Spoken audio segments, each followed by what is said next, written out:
দিনভর আলোচনা বাফুফে নির্বাচনে সভাপতি পদে প্রার্থী হচ্ছেন তাবিথ আওয়াল। কাজী সালাউদ্দিনের নির্বাচন না করার ঘোষণায় জোরালো হয় সেই সম্ভাবনা। তবে ফুটবল পাড়ায় হঠাৎই গুঞ্জন তাবিথ নন, সভাপতি পদে প্রার্থী হচ্ছেন তরফদার রুহুল আমিন।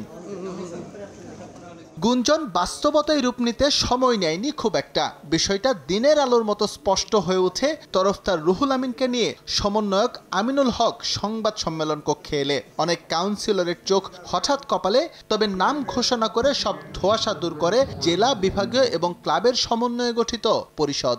কাউন্সিলররা যারা আছে তাদের প্রতি আমাদের পূর্ণ আস্থা আছে এবং তারা, আমি আগেও বলেছি আবারও বলি একই, তারা যাকে যোগ্য মনে করবে তাকেই তারা ভোট দিবে, দিয়ে তাকে বিজয়ী করবে। এবং ফুটবলের ডেভেলপমেন্টের জন্য ডেফিনেটলি তারা তাদের মেধা খাটাবে, তাদের চিন্তা চেতনা খাটাবে, সব কিছু খাটাবে।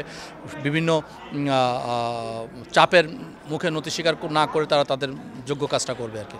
প্রার্থিতা ঘোষণা দিয়েই ফুটবলের দিন বদলের নানা রূপরেখা দিয়েছেন তরফদার। তাতে অনেকে আশার আলো দেখলেও অনেকেই আবার অপেক্ষায় আছেন বাফুফের এই পদে নতুন কারো প্রতিদ্বন্দ্বিতার। আমরা জানি যে এখানে একজন প্রার্থী ঘোষণা করা হবে ঐক্যমতের ভিত্তিতে, সেখানে ওনার নাম ঘোষণা করা হয়েছে। উনিও পরীক্ষিত সংগঠক, তাবিথ আওয়াল সাহেবও পরীক্ষিত সংগঠক।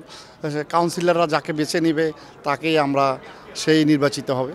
কাউন্সিলররা নানা সমীকরণ মেলালেও বাফুফের সভাপতি পদ নিয়ে কিছুটা ভিন্ন ভাবনা ক্রীড়া উন্নয়ন পরিষদের। ফুটবলকে রাজনীতির বাইরে রাখতেই দলীয় কাউকে মনোনয়নের জন্য নির্বাচিত করা হয়নি বলে জানান সাফজয়ী সাবেক অধিনায়ক আমিনুল হক। রুহুল আমিন তরফদার সাহেবকে আমরা সমর্থন দিচ্ছি এবং আমরা চাইব যে উনি দলমতের ঊর্ধ্বে গিয়ে, আমরা যেহেতু প্রথমেই বলেছি যে আমরা কোনো রাজনৈতিকরণ এবং দলীয়করণ করতে চাই না ক্রীড়াঙ্গনে, সেই জায়গা থেকে আমরা তাকে সমর্থন দিয়েছি এবং তার সমর্থনকে কেন্দ্র করে আমাদের পক্ষ থেকে আমাদের যারা ক্রীড়া সংগঠক রয়েছেন, সাবেক খেলোয়াড় রয়েছেন, যথার্থভাবে তাকে সহায়তা করবেন। এদিকে নির্বাচন সামনে রেখে কাউন্সিলরশিপ ফর্ম বিতরণ শুরু করেছে বাফুফে। তবে সেখানেও অনিয়মের অভিযোগ তুলেছে জেলা, বিভাগীয় ও ক্লাব নিয়ে গঠিত সমন্বয় পরিষদ।